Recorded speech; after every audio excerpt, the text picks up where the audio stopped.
Decades from now, we'll look back on the years 2018 through 2022 as some of the most momentous in Virginia Beach history. In 2018, the city opened the new Housing Resource Center off Witch Duck Road to better serve people experiencing homelessness, featuring individual apartments, meal services, showers, laundry facilities, a health center, and mail services.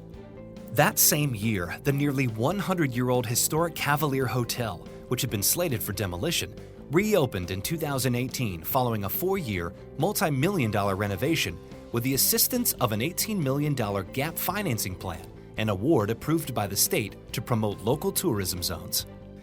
The new Lesner Bridge opened in July, featuring a walking path as well as a sculpture called The Canoes, which pays tribute to the history of the Lynnhaven River in Chesapeake Bay. And Seashore Cathedral, designed and painted by Italian street artist Pepe Gacca, was painted at the base of the Rudy Inlet Bridge, giving the impression of stained glass windows. The following year, the Something in the Water Music Festival premiered at the oceanfront, putting a global spotlight on Virginia Beach as an emerging center for art, culture, and business.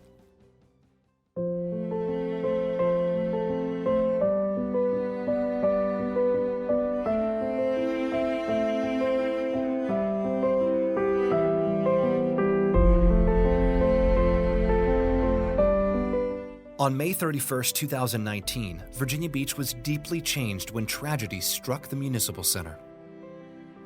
During an extreme moment of crisis, the Virginia Beach community came together and showed their loving support and compassion for those we lost. Lives were forever changed.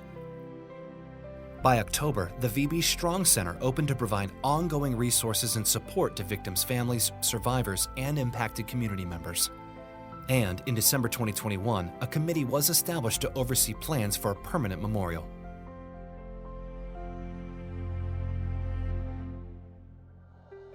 The first annual Pride at the Beach event was held in June 2019 to unite LGBTQ+ and allied communities and provide a safe opportunity for community members to be their authentic selves.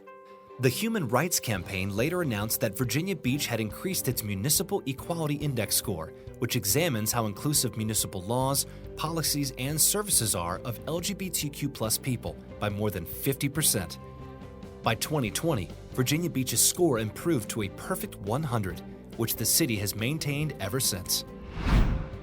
In early 2020, the COVID-19 pandemic swept the nation. With lockdowns beginning in March, it was a particularly challenging time for the hospitality industry. But thanks to early steps to help make the city a safer travel destination, such as sanitizing public spaces, adjusting city code for alfresco dining, and timed ticketing for attractions like the Virginia Aquarium, Virginia Beach held the #1 hotel occupancy rate percentage in the country for more than 18 straight weeks. In January of 2021, in partnership with the Virginia Beach Health Department, the city opened the Convention Center as a regional mass vaccination site. In all, more than 125,000 vaccine doses were administered, ultimately saving countless lives. In October of 2020, the city opened the new $68 million Sports Center, with hopes that the state-of-the-art facility would help jumpstart a sports tourism market hampered by the pandemic.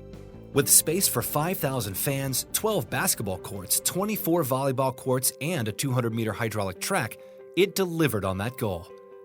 In just the first 5 months, the center hosted 26 events and 25,000 athletes. In 2021, Virginia Beach learned it would receive a historical highway marker honoring the legacy of thousands of U.S. Navy sailors from the Philippines. During the governorship of Governor Northam, he had an initiative where they wanted to acknowledge contributions of Virginians with the background of Asian American and Pacific Islanders. So he and his chief diversity officer at the time actually hosted a statewide competition to find out what are the best ways to celebrate the contributions of the AAPI community. We are so proud of the first Virginia state marker that honors the contributions of Filipino sailors in the U.S. Navy. And it is installed right in front of our Philippine Cultural Center of Virginia on Baxter Road. In fall 2022, more than 2/3 of Virginia Beach residents approved a bond referendum allowing the city to issue up to $567 million in bonds to cover the cost of accelerating stormwater and sea level rise flood control projects. In the 2022 election, voters cast their ballots for the first time under a new district-based voting system. Whereas voters could previously select local representatives for city council and school board regardless of where they lived, the new method divided the city into 10 districts of equal numbers of voters, who could then select a representative for the district in which they reside. On city council, only the mayor's position remains at large and electable by all voters. This change was brought about following a lawsuit that challenged equity in the city's at-large election system and the subsequent ruling. This concludes the Nostalgic VB series. Thank you for helping us tell the stories of who we are, where we come from, and the steps we're taking to propel Virginia Beach into a future of continued promise.